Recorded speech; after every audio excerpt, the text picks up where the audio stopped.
wannabes and creators, and welcome back to another episode of The Complete Creative, the podcast that helps you build and sustain a better creative business. And today on the show, we have celebrity psychic Laura Powers. And I met Laura at Podcast Evolutions in February, and I was just so blown away by like professionalism and her media savvy and just everything that she said that I had to have her on the show. And look, you know that I don't play in the manifestation space or like the some people say woo woo space, but I ask you to be open if you're like me because uh, the things that she's saying are really important, and she comes at it from a spiritual side and a transformation side that you may not be comfortable hearing about or in the way that she talks about it, but it is it is really important advice, and she's really really savvy, and I really appreciated her being on the show, and that is now three reelies in a row. So what I'm saying is just have an open mind and listen to what she has to say, not necessarily the words she's saying, but uh, the message that she's trying to convey. And I think there's just a ton of value there. I really appreciate Laura coming in and talking about media and talking about how to break through mental blocks and just everything that we talked about. And I hope you do too. And if you enjoy this show, you can head on over to thecompletecreative.com and check out all of our epic blog posts, courses, and much, much more. We have a really cool course about how to build your audience from scratch. It is a 20-minute webinar. It's not a lot of time, effort, or hassle, and it's actionable results that you can start implementing right now. So, if you want to do that, if you want to build an audience that will love and buy your work, then head on over to thecompletecreative.com/audience and check it out today. All right, that being said, let's get on with our show. Take it away, Laura. Tell us what you're passionate about these days. Gosh, I think I'm passionate about a lot of things, but I really am most passionate about people being creative and being empowered to live the best life that they have and just to really do and be whatever it is that they really want to, because I think that's a tough one for a lot of people. It's really tough. I mean, one of the things that I hear all of the time is I'd really like to do X, Y, or Z, but like I have this thing holding me back. Or maybe it's I was abused as a kid, so I always think that everything is that I'm like not good enough, or like there's always this voice in the back of my head that like is telling me not to do something instead of doing something, and it's just that's so hard to hear from people because I feel like everybody's got a creative gift inside of them. I do too. And I feel that whatever it is that we have, our unique perspective, our unique creativity is very specific to us. So when we deny the world of that and we don't honor that, the world is missing it. And, there's so many people who, if they hadn't done their creative thing, whatever that was, I think the world would be that much poorer for it. You look at a Picasso and a Shakespeare, and yes, those are extreme examples, but I also think that we never know what we're really capable of until we go out and we do it. Absolutely. I there's a meme that was circulating before all of this, like the world ending. That was it was a guy or a woman who had died and said, "Well, what was my purpose?" And maybe she wasn't dead. Person wasn't dead. Now that I'm thinking about it, but the gist of it was like they were asking God or angel or somebody what their purpose was, and they said, what if I told you that you already fulfilled it 10 years ago by writing this book, or 5 years ago by like doing X, Y, or other or Z other things. And I think about that a lot with creativity, because like what if the creative gift that you were given was to like help one person, not a whole horde of people, but like would that be enough? And if that's enough, then like we need to find a way to do it for you to do that thing. Yeah, I think we can touch a lot of people, and for those of you who don't know what I do, I'm a psychic and a creative entrepreneur, and for me, they're very connected. Like I actually, when I do creative work, a lot of it's channeled, and so I do creative work very quickly, but I very much believe in that spiritual aspect of what we came here to do. And, there's the the Christmas movie that's very popular, and the angel comes and shows it's what the world would be like if the guy hadn't been born. And I think that's really important because we never know whose lives we've touched. And I think sometimes even something that we perceive to be very small might have this like incredible domino effect and actually have a really huge impact on the world. So it's important for us not to minimize that. Yeah, and I think it's hard when you're talking about this like hyper online culture that we live in, where like you're in this online culture where like clicks and likes and comments are everything, but you know a lot of the people who buy my work don't ever comment on anything, and they just sort of like are in the background enjoying it. And I always find people that come up to me that I had no idea followed what I did and told me what a difference that I make in their life. And I always have to remind myself that like just because something isn't getting like going viral or like burning down the house with sales, it doesn't matter that it's not. It doesn't matter because it might be helping people that you don't even and you don't even know it. Absolutely. So I host several podcasts, and I have three top 100 podcasts and one podcast that I've been doing for about 10 years. And it's amazing to me how I will finally hear from a listener that has been listening to me for years. And they've just been listening, on their own. And then finally one day, for whatever reason, they send me an email or DM me on Instagram or something. And they're like, your podcast changed my life. And so that could be about any kind of creative work. And frequently, in most cases, we're literally not going to hear from them because of just what you're talking about, this sort of online space where we're not directly interacting with those that are consuming whatever we're creating. And so it's really important for us not to assume either way, but at the same time to be positive. And if we feel driven to do something, just to honor that feeling and put it out to the world. And also, by the way, even if you don't get feedback about it being relevant or good, that doesn't mean that it isn't. One of my favorite examples of this is Picasso, who literally didn't sell a single painting while he was alive. And now, his paintings are worth millions. So just because you're not getting that positive feedback, from people in your circle or from people that you are aware of, doesn't mean really much either. Yeah, I totally agree with that. So I'd love what when someone comes to you and they're blocked and you're trying to get them to like realize their creative energy. Like, could you walk us through a little bit about how you go through that? Yeah, I mean, I think it really depends on the person and what's going on with that person. But basically, I'll tune in. So I'm a clairvoyant, which means I see. I'm also an empath, so I feel things in my body, and then I hear as well. So I get pictures, images, thoughts, feelings, and then I hear words and phrases, and I'll just get information via all those senses, and I'll relay to them whatever it is that I'm sensing. So, if someone comes in and maybe they know what they want to do, but they can't bring themselves to do it, I'll tune in and see, why it is that they're having a hard time. Maybe they have something in a past life that's traumatic, that's, making them in fear.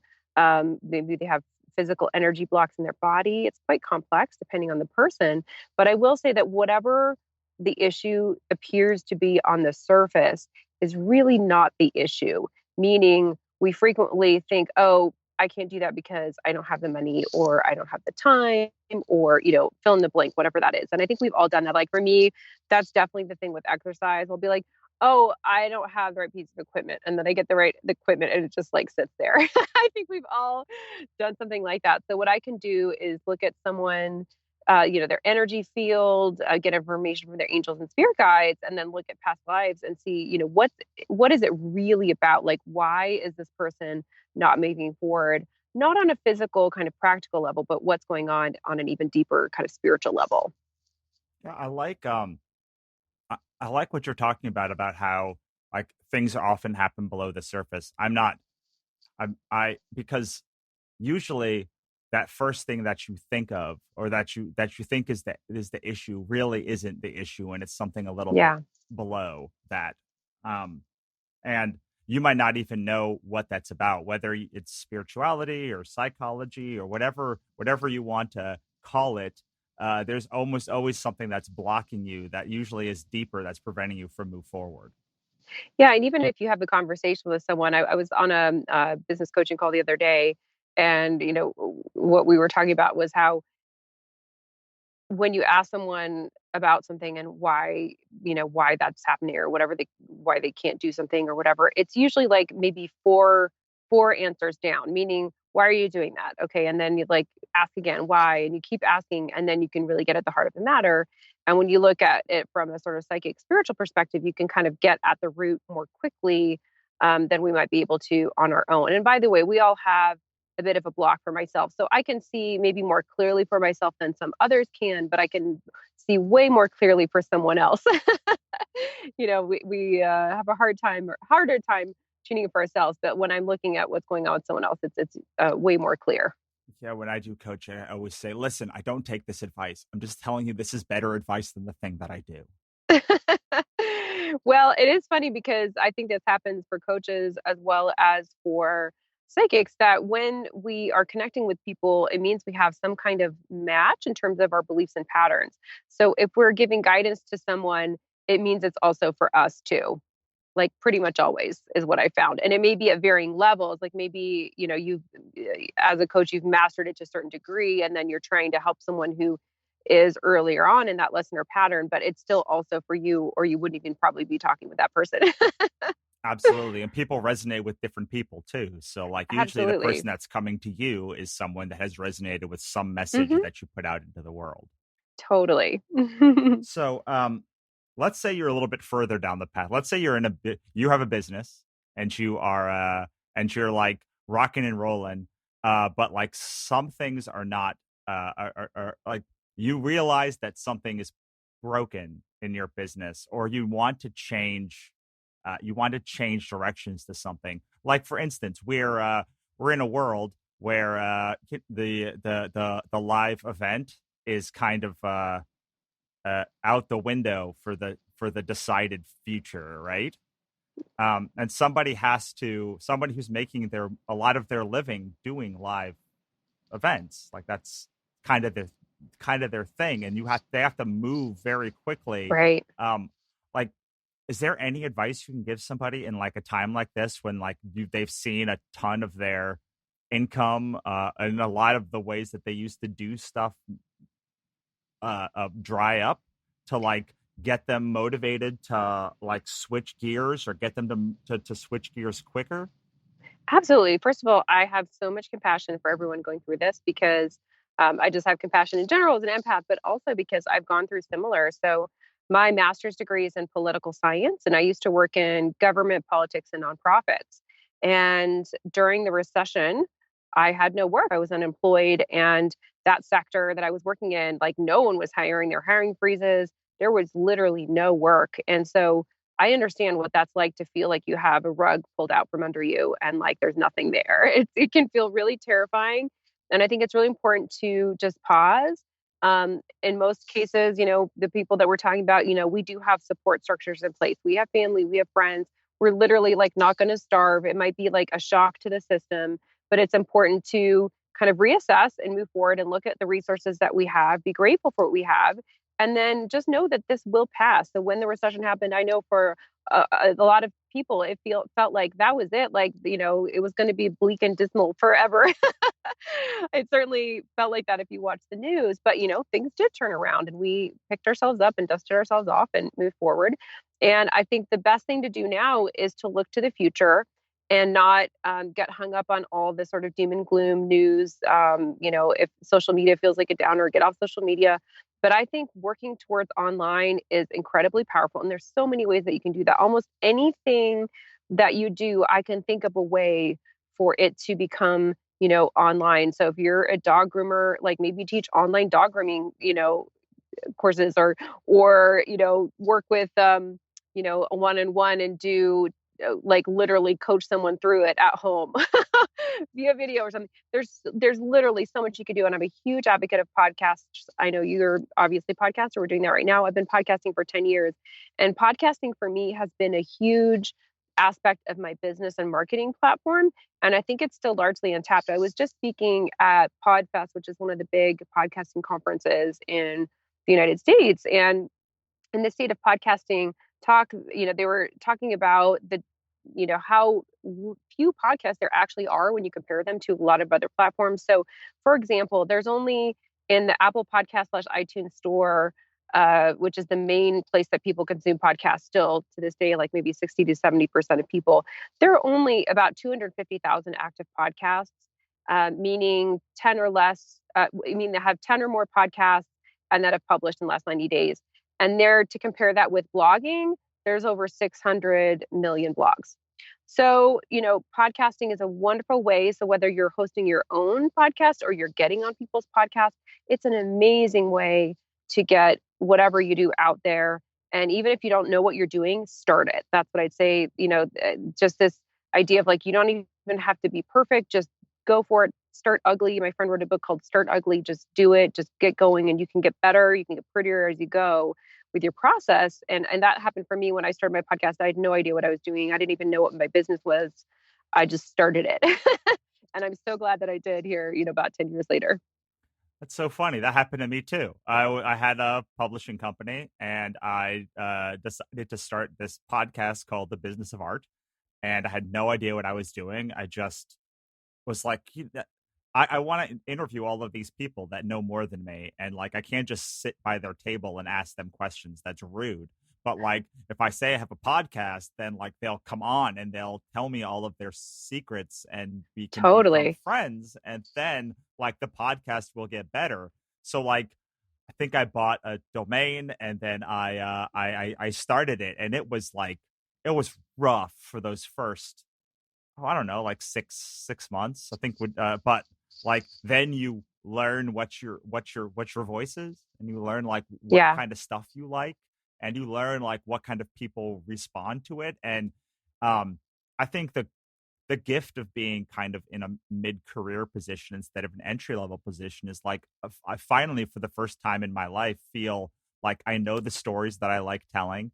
I know like the person I am. I know the guests I like connecting to, and like I some people would say that they don't like having their limitations put on them, but I actually have found that knowing all of that and then being able to direct straight to like, heck yes, I want to do that, or like absolutely not for everything else, has really like honed my ability to make it to the next level and like do things a lot quicker. But it all started from doing it and realizing what I liked and what I didn't like. totally. I think with anything, you just learn best by doing it. And it was the same for me when I started podcasting. I just literally started talking with people that I knew that were healers, because my first podcast is on kind of health and wellness, mind, body, spirit. And I really didn't know what I was doing, but I was like, these people know something, I can share it. And then the more I did it, the more comfortable I got with it. And I grew to really love podcasting. But the thing about podcasting, you brought up a really good point, is that it's a door opener, right? You can get access to people that you would not have access to if you were just like, hey, can I just talk to you for a while? But when you do it through a podcast, you can. And I right away interviewed like keynote speakers that charged like tens of thousands of dollars for their talks. And then you learn from them, and then you integrate that, and then it's easier to book other things. And also I think bigger things come from that. So, one of my recent things, I was interviewed by Will Ferrell on his Ron Burgundy podcast. And I did get interviewed as a psychic, but I think one of the main factors with them choosing me instead of like many of the other psychics that are out there, because there are a lot, was because I was a podcast host and I'd done it for a long time, and they knew that I'd be, good and be able to do it. So I think it's wonderful for connecting, and it does open doors, and doors that you may not expect for it to open. Absolutely. I think I'd love to, so when I went to your website, the first thing that pops up is like the ridiculous amount of media that you've done. Like Yes. it's bananas, and like I would be remiss if like we had a creative business discussion and we didn't talk about media, because this is the thing that like most people do wrong. Like they don't Yeah. necessarily do it wrong. They either don't do it, or it feels like magic to like get booked on these things. So can you talk about like how you actually go about booking media, either now or like when you first started booking media, or something media related? Go. Sure.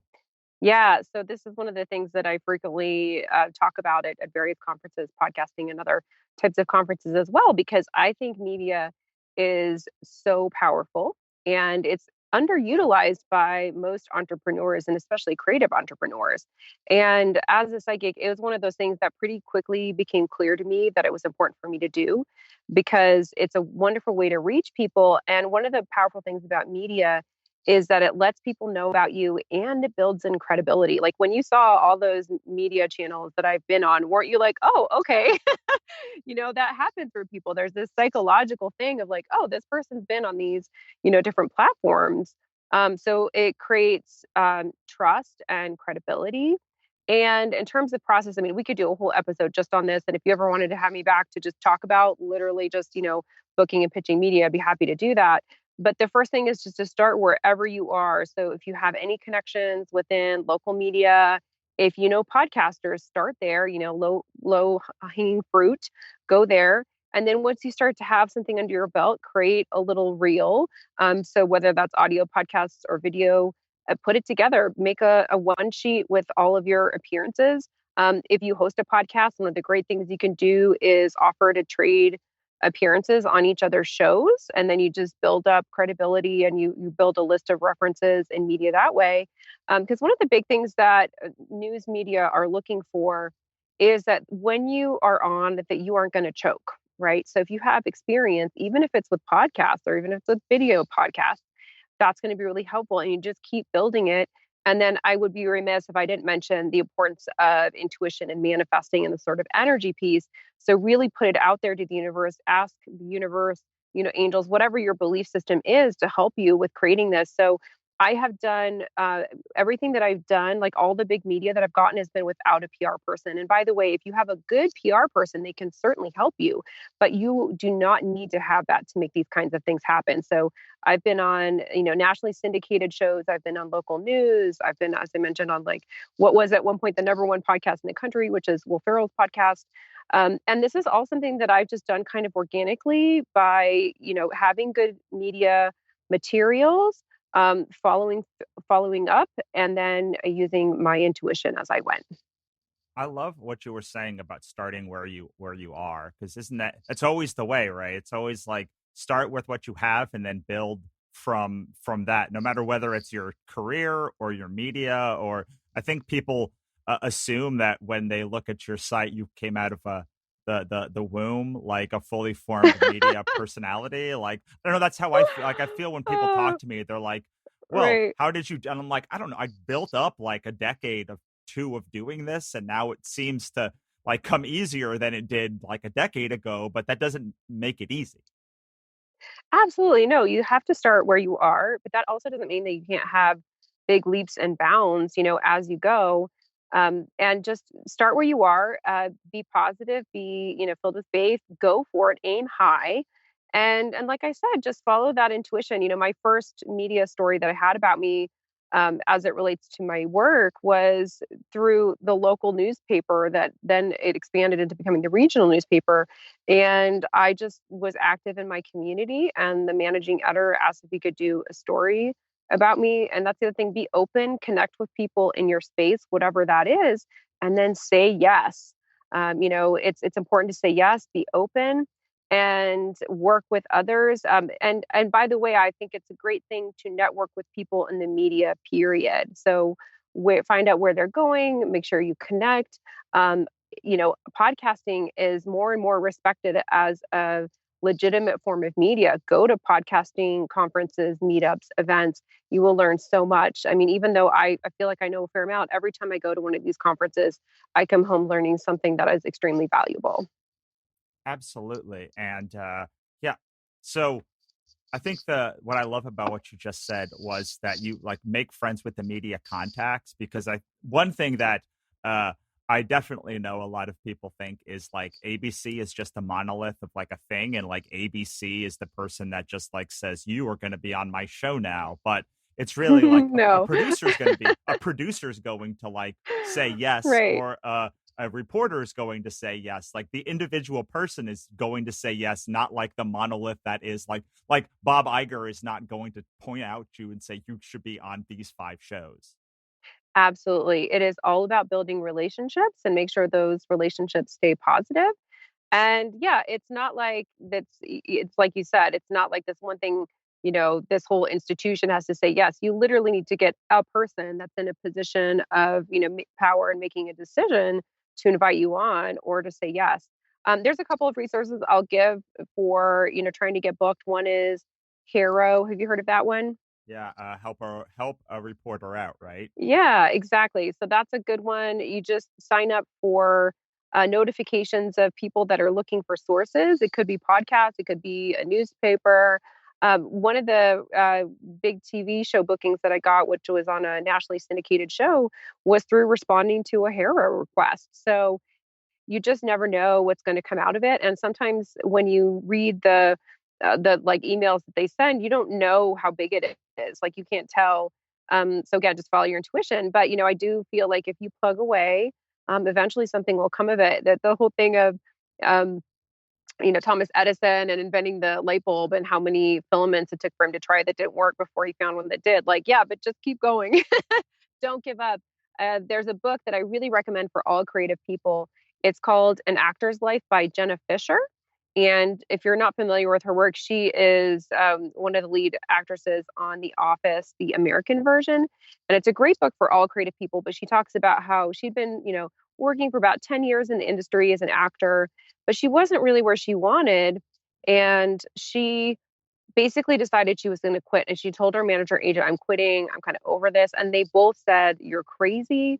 Keep going. And it was right after that that she got The Office, which put her on the map in terms of like getting to that next level of success and where she was really enjoying it. So oftentimes, right before we're at a major kind of shift in terms of our level of success, is when we have the strongest urge to stop. So move through that.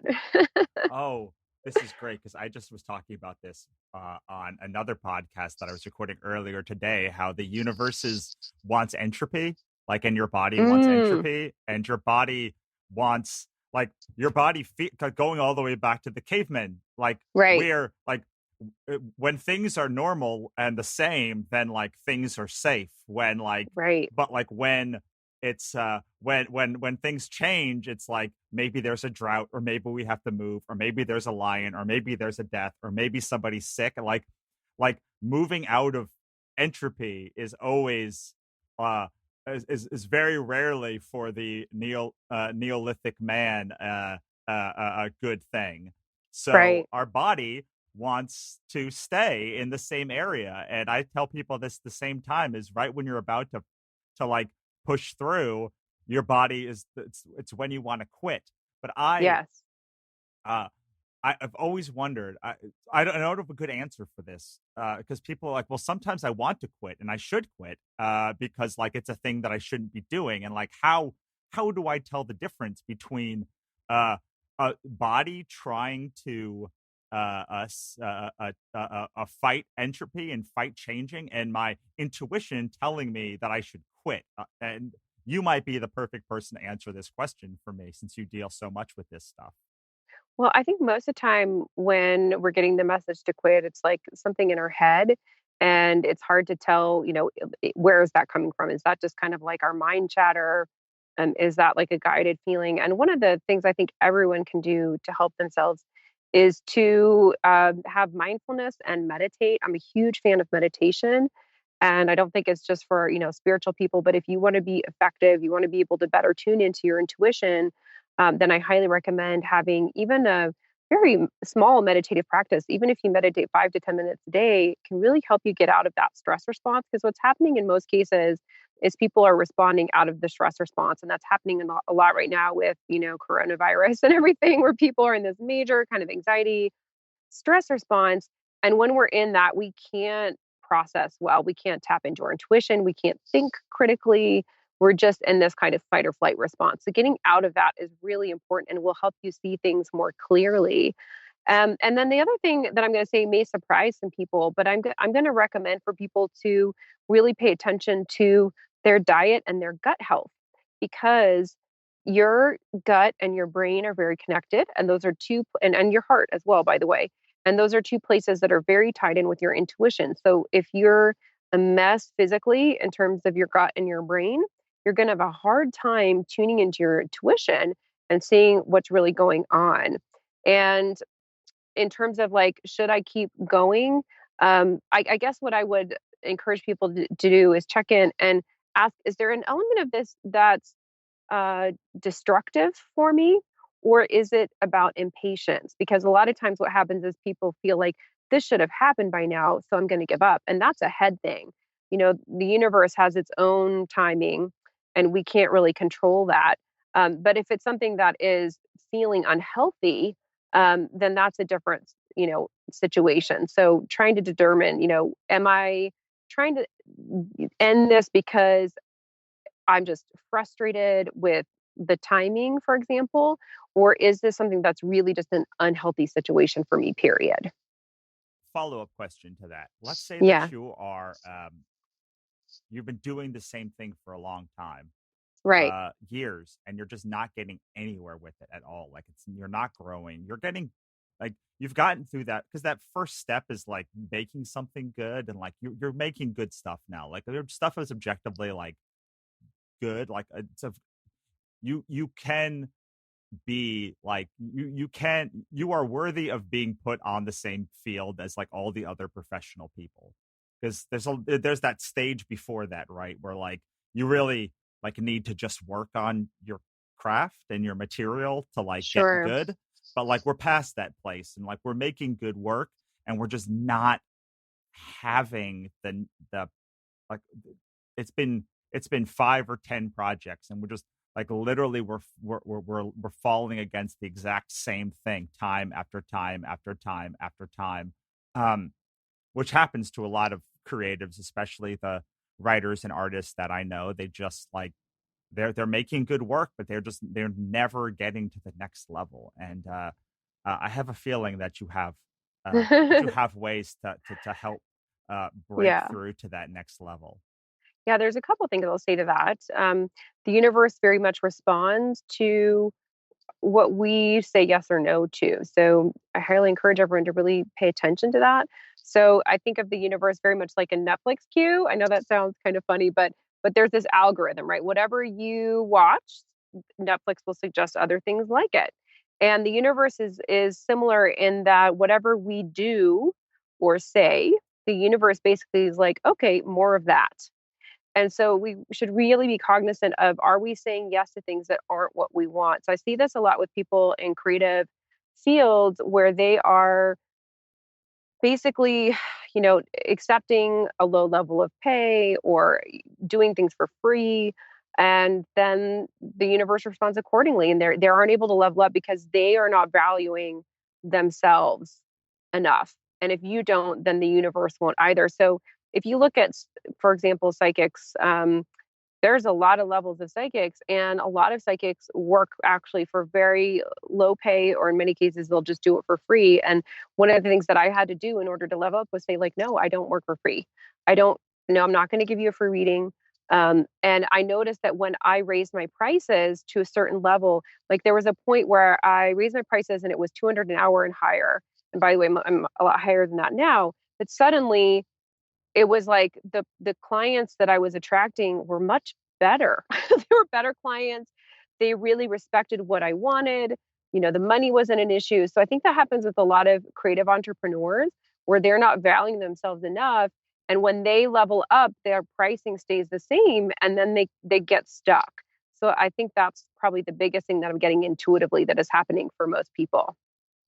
Yeah, it's so funny because I started doing hardcover books, and suddenly, like, the people that were returning our books or saying they couldn't afford them or like complaining about like one thing or another just fell away. And I suddenly my ability to like to to like raise a bunch of money for a launch was a lot easier because like I was known as like someone that has like an incredibly high quality book, and that Right. I had like it cost me a lot of money to make the book. And like if you want it at this price, like if you want a high quality book, then it's going to cost you more than it costs other people. And I understand that like you could get other books for cheaper, but like this is how much this book costs. Right. There's a lot behind that kind of energetically and spiritually. And if you haven't read it, I definitely recommend checking out the book The 4 Hour Work Week by Tim Ferriss. And he talks a lot about this, how it's frequently the case where like 80% of the work goes in for like 20% of the people that are like the most pain in the butt people. And I really found that to be true when I raised my prices. Part of what happened is those ones that were the hardest kind of fell away. And just you don't have to do it through pricing, but like really pay attention to, what of this feels worthwhile to me. Does this drain my energy or does it feel like it feeds me? And if you say no to the things that drain your energy, and this is the hard part sometimes because you may not know where it's going to be replaced. Sometimes you have to say no even when there's nothing else, in its stead, but the universe does respond with faith and patience. I love that because I talk to people all the time and they say, well, I can't get rid of this client because like it's 80% of my income. And I'm like, but or it's 50% of my income, like, but it's like 90% of your headache. Like I Right. understand that it's like a lot of your money, but like imagine if you took that effort and like went to go find other clients who would pay you double, you would have to work half the time. Exactly. Like it's not like there's a finite amount. Like I do feel that we're in an unlimited, abundant universe. And even when we're in times that, seem really intense and scary, there are always people that do well. There are still people getting paid. And I also think, do if you need a side hustle in addition to whatever is your main thing, do that. There's not one way to do it, but you don't at the same time have to accept something that is clearly draining and not aligned with you. I agree. I mean, when I talk to people, I say what? I say I didn't get into doing this to like work longer hours and work harder for less Yeah. money. Like that's not, if I wanted to, like, I don't, if I had a job, I would have less uncertainty and then I could make the money. Like I'm doing this because like it allows me more freedom to make more money doing less.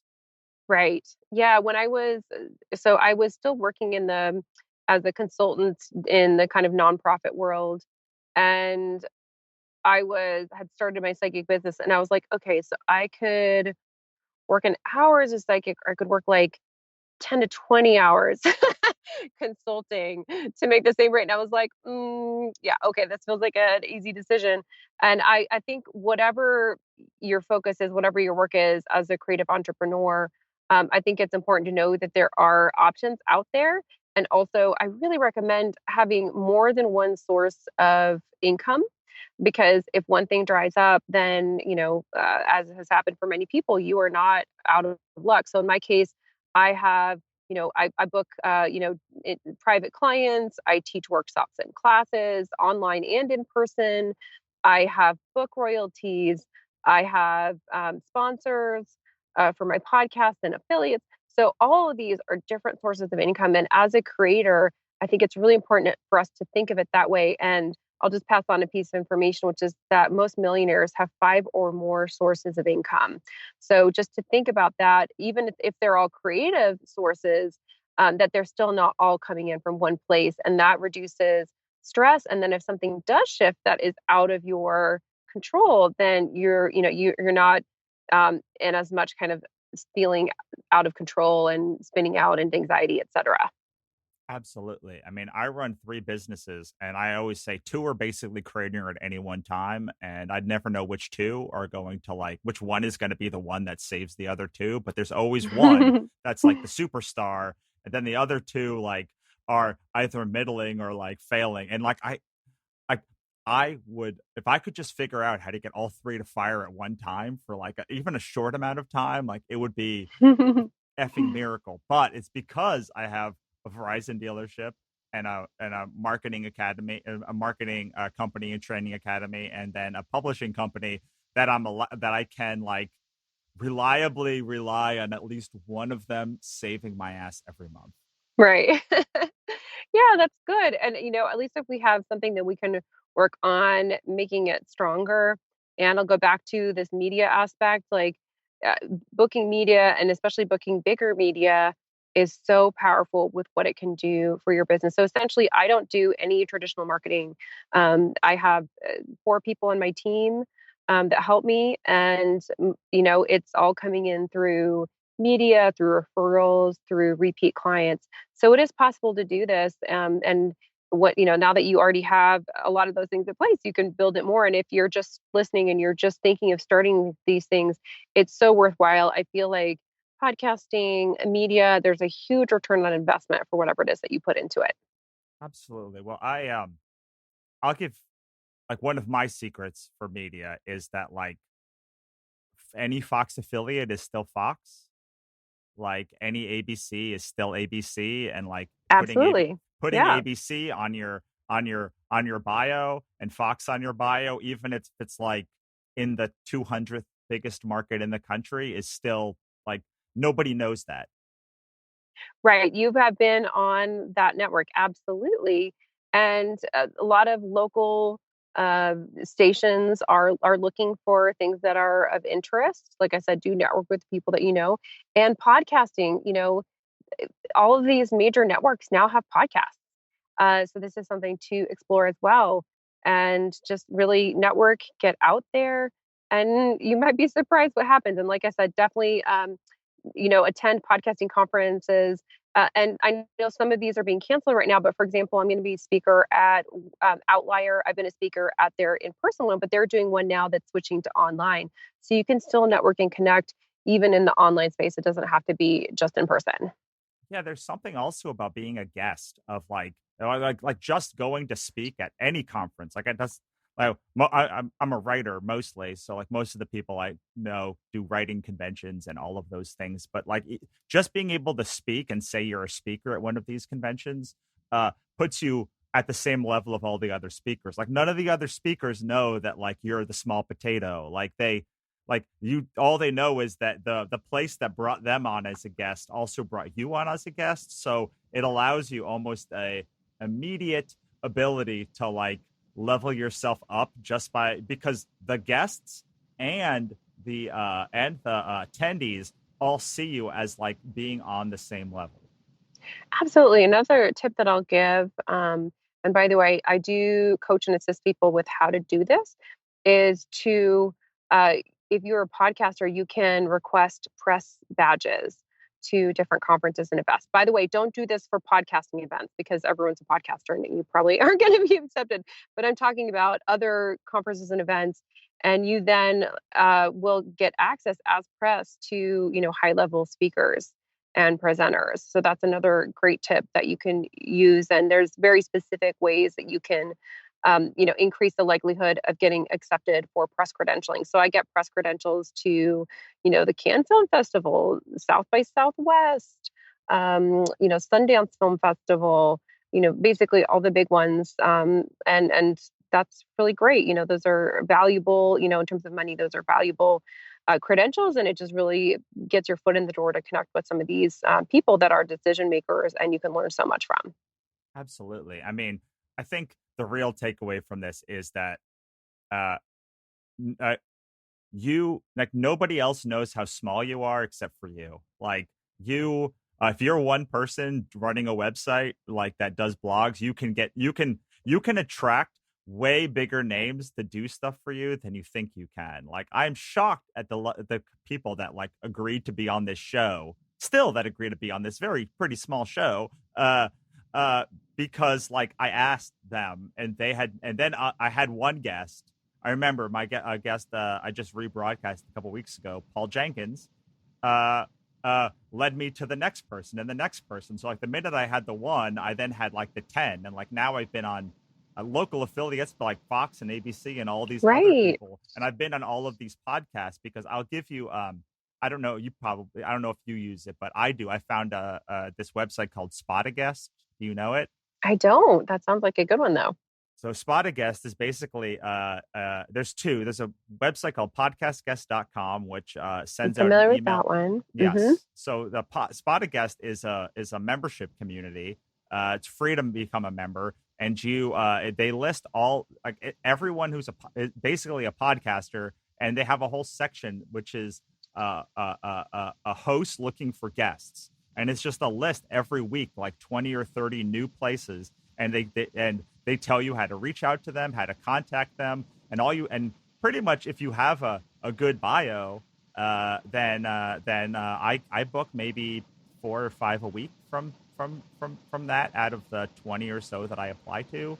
So, and it takes me maybe an hour a week to go through it, and I make my compelling pitch, and then these are relatively small podcasts because they're mostly starting. Once you're started, you like kind of have a guest system that happens, but it doesn't matter because I've gone to speak to rooms of 50 and rooms of 20 and rooms of 4 before, and like each one is a chance to pull people away and bring pull people to my message, and also just increase the exposure of being out there constantly. Absolutely. And I also want to share that size isn't always the most important thing in terms of an audience. So there's, some television shows that when I've been on a segment, on average, their segments reach about 2 million people. So that is a huge audience, obviously. And I'm really happy to connect with that number of people. But there have been times when I've been on one of those shows with a reach like that, but it's not targeted to my demographic, meaning like it's not so people that are interested really specifically in what I do. And then I will be on, a small podcast, but that has a very targeted niche audience. I might actually make more money and have kind of more results in terms of my business from that small podcast. There's one podcast that I was on, and like from that one podcast I can literally, you know, count back like tens of thousands of dollars of revenue from that one appearance. So it's important not to discount something just because it's small if it's niche and targeted for what you're doing, or if you feel an intuitive hit to do it. And yeah, just put it out there. And the big media I think has its place, but a lot of what that does is build credibility. And it's not necessarily that all those people are going to like be your followers or something afterwards. So the small shows, if you think about it, like if they only get 100 downloads a week, but that's like speaking to an audience of 100 people. That's a lot of people when you think about it in those terms. Absolutely. And also there's something to be said about just getting the reps in. Like by Sure. being a guest, you become a better guest. By hosting a podcast, you become a host of podcast, but they're two different skills. Absolutely. And like I said, if you have a track record with small stuff, you're more likely to get big stuff because you can show examples.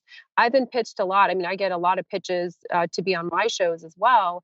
And I'm amazed when someone pitches me and they're not sending me any reel or any links to anything that they've done. And it's like, that's a gamble. I definitely am more likely to book someone if they send me something and be like, oh, look, I can see this person has done this, and they're less likely to choke, for example, on air. Yeah, so I have a back end to my website at russellnolte.com/book, which lists every speaking engagement that I've ever done. And it's like Right. almost 100 now. And every time I reach out to someone, I say, well, I don't have a podcast reel, but I say, here's a list of like 100 places that have said that I am like that I didn't F up like my appearance on, and that like trusted me with their audiences, and maybe you can as well. It's that moment that you get when you go to your website, which like you don't go. You should definitely go to her website because like the first thing you see is like her picture and like 30 like media things, and Right. you just go, oh shit, like this is serious. And like Yeah. I do this for a living, so like I know like the game, and still when I see someone that does that, I still like can't help myself but say like, oh shit, like this person's serious. Like I have to actually take this more seriously than like not that I don't take it all seriously, but like, oh, I've got to like up the level, or like this person, like I can ask more targeted questions, or I can trust them to like lead the conversation more, or I don't have Right. to worry that I'm going to have to spend 40 minutes talking, or that it's going to take forever to get this person to like calm down. Like this person is like a it is a pro at this. Yes. Yeah. I think it's really helpful to book other things once you see those things. And also clients. Same thing happens for me. So if you have, as a creative entrepreneur, if you have people that are hiring you or booking, services or buying products from you, then when they show, oh, I've been featured in this media, or I also work with celebrities. So when people hear that and I can say some of the celebrities that I've worked with, that also usually gives them, more of a sense of confidence of, working with me. And you brought up one point that I'd like to just touch on, which is, that you said, you have all your listings for media, which I think is great. But I really do recommend having a reel, even if it's podcast appearances. You can literally, on YouTube or whatever, you can still have it be like little quick highlights, kind of sound bites from different appearances that you've had, with just even a screen, image of you and the picture of the other person. It doesn't have to be video, but it's very effective in terms of showing people, maybe some of the guests that you've been winning, the highlights. We want to show is like the highlights of kind of the best of.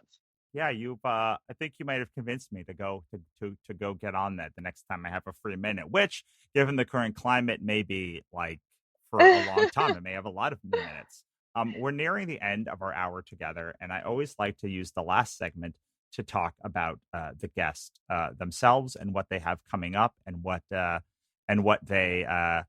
they like us to know about them. So I know you've got 8 books. I know you have 3 podcasts, but like, what is the most like best way to get to know Laura? Yeah, I think my website, healingpowers.net, is my work for, the psychic kind of spiritual work. And then my website, laurapowers.net, is more on the creative side. We didn't talk too much about it, but I used to make my living as an actress, and I'm a singer songwriter, I'm a model. So I do all those things as well. And you can go on both of those places. I'm pretty active on social media. Instagram is Laura Powers 44. And then I'm on Facebook at Healing Powers. And yeah, all those things are a great way to connect with me. Yeah, I have all those books. I have 2 more that I'm hoping to finish up during this coronavirus time. We'll see. I still have been pretty busy. But yeah, just, put your work out there. Definitely recommend it for that. And feel free to reach out to me. Even though I am busy, I still love to hear from people.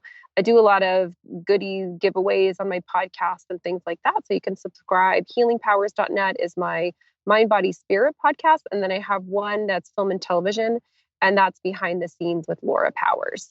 Awesome. And the behind the scenes one, is that like interviewing actors or creators, or what happens in that podcast? Yeah, it's people that are in all aspects of film and television. So sometimes actors. I interview a lot of filmmakers, people that host film festivals, producers, writers. So it's really anything that's in that area. And I just, sometimes I'll interview a magician. It could just be, different. But the whole point of that podcast in particular, I think it's kind of similar to yours in the sense of it's to provide kind of business advice for people in the industry, to help them develop and expand their career in film, television, and entertainment. How do you get it all done? Oh gosh.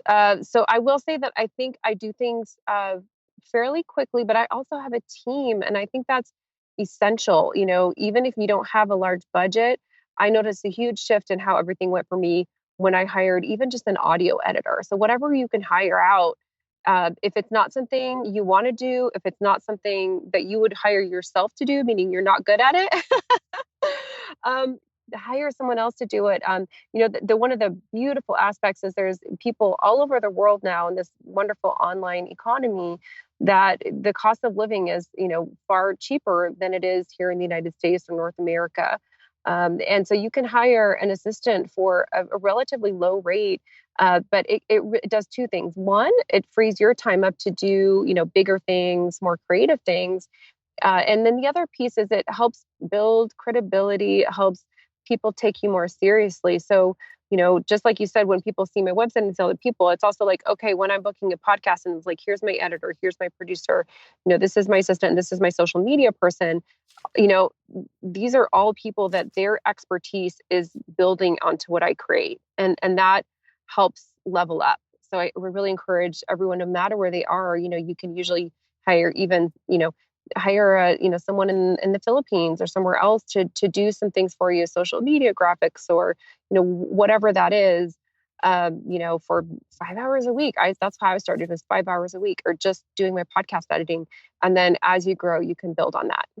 Yeah, when I came back to do my podcast again, because I gave it up for a couple of years, I said, "There's no way I'm doing the editing. Just not doing the Mm. editing. Like, there's no like, I'll do a lot of stuff for this show, but I just will not do editing."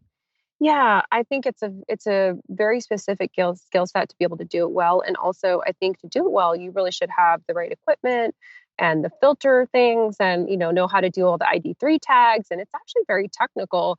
And when I was growing, that was one of my main pain points. Whatever is a main pain point for you in terms of moving forward, whatever causes you to think, I don't want to do this anymore. What if you could just change that pain point instead of giving up the entire thing entirely? Because I did the same thing. There was a year where I only released a few episodes. And then it was not long after that where I hired an editor. And then it was like a whole new world for me because, the part that I was finding hard, that was kind of constantly slowing me down, was not there. And I love talking with people. So basically, what I do for my podcast now is that part.